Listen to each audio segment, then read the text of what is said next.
بسم اللہ الرحمن الرحیم اللہم صلی علی سیدنا محمد وعلی آل سیدنا محمد وبارک وسلم وصلی علیہ۔ جی آج ہم نے بات کرنی ہے جی شروع مرفوعات سے، اور مرفوعات سے ہم دیکھیں گے اور پڑھیں گے کہ مرفوعات جو ہے اس حوالے سے کہ مرفوعات الاسماء کثیرہ، مرفوعات جو ہیں وہ زیادہ سارے ہیں، اس میں مبتدا خبر ہے۔ آپ کو پتہ ہے کہ کل 8 مرفوعات ہوتے ہیں، جس کے اندر مبتدا خبر ہوتا ہے، فاعل ہوتا ہے، نائب فاعل ہوتا ہے، اسی طریقے سے جو پھر مبتدا خبر آ جاتے ہیں 4 ہو گئے۔ اس کے بعد اسی طرح جو ہے وہ یہ اپنا جو افعال ناقصہ کا اسم آ جاتا ہے، اچھا 5 ہو گئے۔ اس طرح لا نفی جنس کی خبر اس میں آ جاتی ہے، اور حروف مشبہ بالفعل کی خبر آ جاتی ہے، اور ما والمشبہتان بلیس کا اسم آ جاتا ہے۔ تو یہ کل 8 جو ہے ان کو ہم کہتے ہیں مرفوعات، ٹھیک ہے۔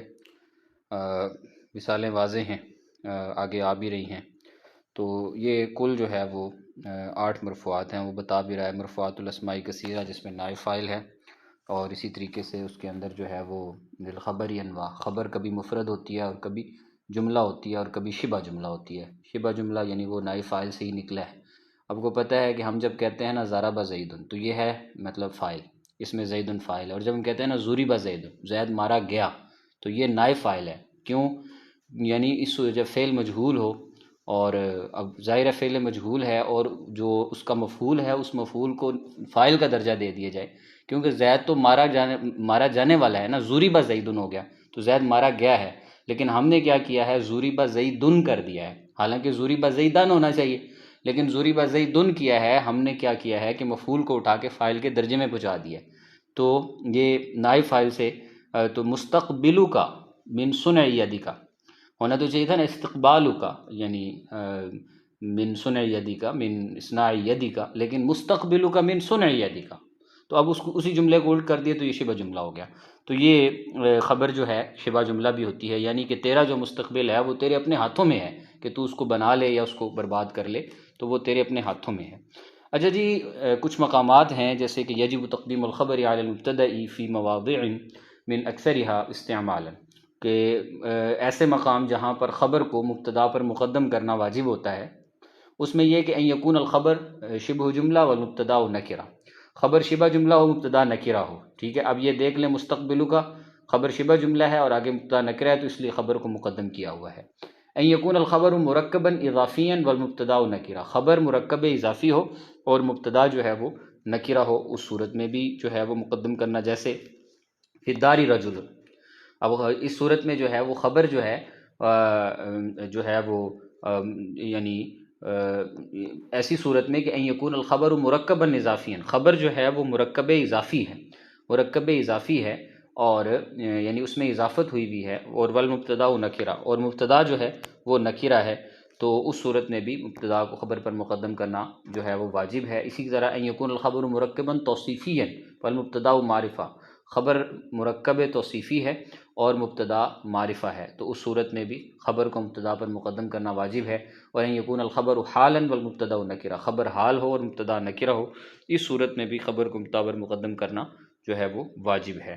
اب تقدیم خبر جو ہے مبتدا کے اوپر، تو اس کے مواضع کی بات ہو رہی ہے، جیسے مثال کے طور پر این زید، زید کہاں ہے، تو اسی طرح مثلاً کہ فی الدار رجل، جو ہے وہ آدمی جو ہے وہ گھر کے اندر ہے، یا اسی طرح فی الدار صاحبھا، اب یہ مرکب خبر جو ہے وہ مرکب اضافی ہے، اور یعنی اضافت کی صورت میں ہے، تو اس مبتدا جو ہے وہ نکرہ ہے۔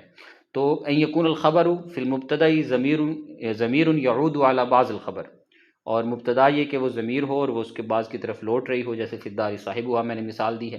ان یکون الخبر مرکبا اضافیا مبتدا معرفتا، اس کی دے دی۔ ان یکون الخبر حالا والمبتدا نکرتا، اور ان یکون الخبر شبہ جملہ والمبتدا معرفہ۔ تو یہ وہ صورتیں ہیں جن صورتوں کے اندر جو ہے وہ خبر کو مبتدا پر مقدم کرنا واجب ہے۔ آپ یہ صورتیں اگر لکھنا چاہیں تو لکھ لیں۔ نمبر 1، خبر جو ہے وہ شبہ جملہ ہے، مبتدا نکرہ ہے، اس صورت میں خبر جو ہے وہ مقدم ہوگی۔ نمبر 2، خبر مرکب اضافی ہے، مبتدا نکرہ ہے، خبر مقدم ہوگی۔ نمبر 3، خبر مرکب توصیفی ہے، مبتدا معرفہ ہے، خبر پھر بھی مقدم ہوگی۔ اور خبر جو ہے وہ حال ہے، حال بن رہی ہے کسی سے، مبتدا نکرہ ہے، اس صورت میں بھی مقدم ہوگی۔ اور اسی طریقے سے جو ہے وہ خبر جو ہے وہ شبہ جملہ ہے اور مبتدا معرفہ ہے، یہ پہلے بھی ہم کر ایک اس میں صورت اضافی آ رہی ہے، وہ یہ کہ خبر جو ہے مبتدا جو ہے وہ ایک ایسی ضمیر ہے جو کہ خبر کے کسی حصے کی طرف لوٹ رہی ہے، تو اس صورت میں بھی جو ہے وہ خبر جو ہے مبتدا پر مقدم ہوگی۔ یہ مشہور مقامات ہیں خبر کو مبتدا پر مقدم کرنے کے۔ اس کے بعد ہے جی کہ اصبح، امسا، اضحى، عاد، آذ، غدا، راح وغیرہ، یہ جو بات لیس، ما زال، منفک، ما دام، ما فتا، ما دام، یہ تسمى اخوات کانا، یہ کانا کی اخوات کہلاتی ہیں اور افعال ناقصہ میں سے ہیں۔ اور ان کی دلالت کہاں کہاں ہوتی ہے؟ تو ان کی دلالت جو ہے وہ اصبح جو ہے یہ صبح کے وقت پر دلالت کرتا ہے، اور اسی طریقے سے جو ہے اپنا اصبح صبح کے وقت پر دلالت کرتا ہے، ظل جو ہے وہ دن کے وقت پر دلالت کرتا ہے، اور وقت کے اوپر جو دلالت کرتے ہیں اورال، وہ اصبح، اضحیٰ، باتا، ظل، امسا، یہ سارے دلالت کرتے ہیں۔ اچھا جی، اسی طریقے سے افعال ناقصہ میں سے وہ جو کہ تحول پر یعنی پلٹنے پر، پھیرنے پر دلالت کرتا ہے، وہ صار ہے۔ اچھا جی، اسی طریقے سے جو ہے وہ افعال ناقصہ میں سے جو نفی پر دلالت کرتا ہے وہ لیسا ہے، افعال ناقصہ میں سے جو استمرار یعنی دائمگی پر دلالت کرتا ہے وہ ما زالہ ہے، اور جو بدت پر بیان کرتا ہے وہ ما دامہ ہے، اور جو لا یأتی منہ فعل مضارع، وہ افعال ناقصہ میں سے وہ کہ جن سے فعل مضارع نہیں لاتا، نہ ان کے آگے نہ پیچھے نہ ان کے ساتھ، جیسے لیسا اور ما دامہ، ان کے ساتھ فعل مضارع نہیں ٹک سکتا جی۔ اچھا جی، اس کے بعد آ جاتا ہے کہ اب یہ مثالیں دے رہے ہیں وہی خبر کی صورتوں کی، کہ خبر کن کن صورتوں میں ہو سکتی ہے، جو کہ پیچھے بھی بتائی تھی۔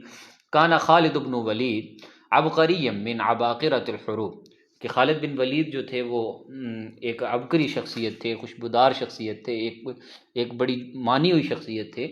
عباقرۃ الحروب، جنگ کے بڑے بڑے شاہ سواروں میں ایک بڑے شاہ سوار تھے، ایک بڑے عبقری تھے۔ تو قاد ورد الخبر فی هذه الجملہ مفرد، خبر اس میں مفرد ہے، بات صرف خالد بن ولید کی ہو رہی ہے اور اسی پہ ختم ہو رہی ہے۔ دوسری صورت ہے جی کہ صارت تخطیط اساسہ العلم، صارت تخطیط اساسہ العلم، کہ جو تخطیط ہے، جو خط نویسی ہے، خوش نویسی ہے، یہ علم کی اساس ہے، بنیاد ہے، ہو گئی ہے بنیاد یا ہے۔ تو یہاں پر خبر جو ہے وہ جملہ اسمیہ کی صورت میں آ رہی ہے، صارت تخطیط ایک جملہ ہے، اساسہ العلم دوسرا جملہ ہے۔ اچھا جی، آگے دیکھیں، آگے ہے جی کہ صارت الطیارۃ بین السحاب، صارت الطیارۃ بین السحاب، طیارہ جو ہے وہ رفتہ رفتہ جو ہے وہ بادلوں کے درمیان چھپ گیا یا ہو گیا، بادلوں میں چلا گیا، پہنچ گیا۔ سارا ہم نے پیچھے پڑھا، سارا تحول کے معنی میں ہے، یعنی کسی چیز کا پھرنا یا چلے جانا یا بڑھ جانا وغیرہ۔ تو قد ورد الخبر فی هذه الجملہ شبہ جملہ، اس میں جو خبر ہے وہ شبہ جملہ ہے۔ اب وہ شبہ جملہ اس طرح ہے کہ صارت الطیارہ بین السحاب، حالانکہ مطلب طیارہ جو ہے وہ بادلوں کے درمیان ہو گیا۔ اب یہاں پر الطیارۃ بین السحاب، تو صارت الطیارۃ بین السحاب، اب بین السحاب یعنی آئے یعنی یطیر بین السحاب، اب یہاں یطیر بین السحاب نہیں دیا گیا، بلکہ یعنی طیرت بین السحاب، مجہول دے دیا گیا نا، کہ طیارہ بادلوں کے درمیان ہو گیا۔ اب یعنی چلا گیا کے معنی میں یا معرفیت کے معنی میں یہاں پر نہیں آیا، تو لہٰذا یہاں پر خبر جو ہے وہ شبہ جملہ ہے، اس اعتبار سے یہ خبر کی دوسری کیفیت ہے۔ اسی طرح اگلی مثال دیکھیے کہ صار فی افریقیہ الکثیر من الدول، یہ آپ نے ذرا دھیان رکھنا ہے کہ یہاں پہلی مثال میں الکثیر من الدول مستقلہ واصبح بینہم التضامن والتعاون، کہ جو دولت افریقی یعنی افریقی ہے، اس میں سے بہت سے ایسے پرماننٹ کنٹریز ہیں کہ ان کے درمیان تضامن اور تعاون چلتا رہتا ہے، آپس میں باہمی جو رضامندی تعاون وغیرہ چلتا رہتا ہے۔ وارد فیہما الخبر مقدما علی اسمہ جوازا، یہاں پر جو خبر ہے وہ اپنے اسم پر مقدم ہوگی، لیکن جوازن مقدم ہوگی، وجوباً نہیں ہوگی۔ مقدم وجوباً کیوں نہیں ہوگی؟ اس لیے ہم نے جو پیچھے مقام پڑھے تھے اس میں ہم نے یہ پڑھا تھا کہ خبر جو ہے وہ مبتدا جو ہے وہ نکرہ ہو۔ اب یہاں پر آپ دیکھیں کہ صار فی افریقیہ اور الکثیر من الدول ہے، اس لیے یہاں پر یہ خبر جو ہے وہ مقدم اپنے اسم پر جوازن ہوگی، وجوباً نہیں ہوگی۔ لیکن اگلی مثال میں اگر آپ دیکھیں تو یہی مثال ہے، لیکن الکثیر نہیں ہے بلکہ کثیر من الدول المستقلہ ہے، وہ نکرہ کی بات کر رہا ہے، تو لہٰذا اس صورت میں قد وردہ خبر مقدما علی اسمہ وجوباً، تو یہاں پر جو خبر کا اپنے اسم پر مقدم ہونا ہے وہ وجوبی طور پر ہوگا، وہ جوازی طور پر نہیں ہوگا بلکہ وہ وجوبی طور پر ہوگا جی اس کے بعد ہے کہ قطعتی کان و بعض اخواتها تامة فتکتفی بمرفوعها على انه فاعل ولا تحتاج الى خبر ومنها اصبح ظل باتا. کہتا ہے کہ کان اور اس کے بعض اخوات جو ہے وہ تام ایسے ہیں کہ فتکتفی بمرفوعها على انه فاعل، ان کو بس فاعل کافی ہوتا ہے اور ان کو خبر وغیرہ کی ضرورت ہی نہیں ہوتی، جیسے مثلا کہ اصبح ہے، ظل ہے، باتا ہے. تو یہ واضح ہے. الافعال التي تدل على قرب وقوع الخبر، وہ افعال جو کسی خبر کے قریب میں واقع ہونے پر دلالت کرتے ہیں، جیسے مثال کے طور پہ ہم کہتے ہیں کہ کاد الفقر ان یکون کفرا، قریب ہے کہ فقر جو ہے وہ کفر بن جائے یا کفر تک پہنچا دے. ٹھیک ہے جی. تو اسی طریقے سے اوشک الامتحان، امتحان قریب آ گیا ہے. ٹھیک ہے جی. کاروبار، تو یہ اس پر دلالت کرتے ہیں. اسی طرح جو امید پر دلالت کرتے ہیں، رجا پر دلالت کرتے ہیں، وہ حروف جیسے عسا ان یکون خیرا، امید ہے کہ خیر ہوگی، حرا، اخلولا، یہ سارے حروف. جو اچھا جی جو بدا پر دلالت کرتے ہیں، ابتدا پر دلالت کرتے ہیں، اخذ، شارع، طافقہ، جیسے کہتے ہیں جی کہ مثلا اخذ کے بارے میں کہ اخذ هذا الشيء، کوئی چیز لے لی جائے، یا طافقہ ہے، طافق المصباح.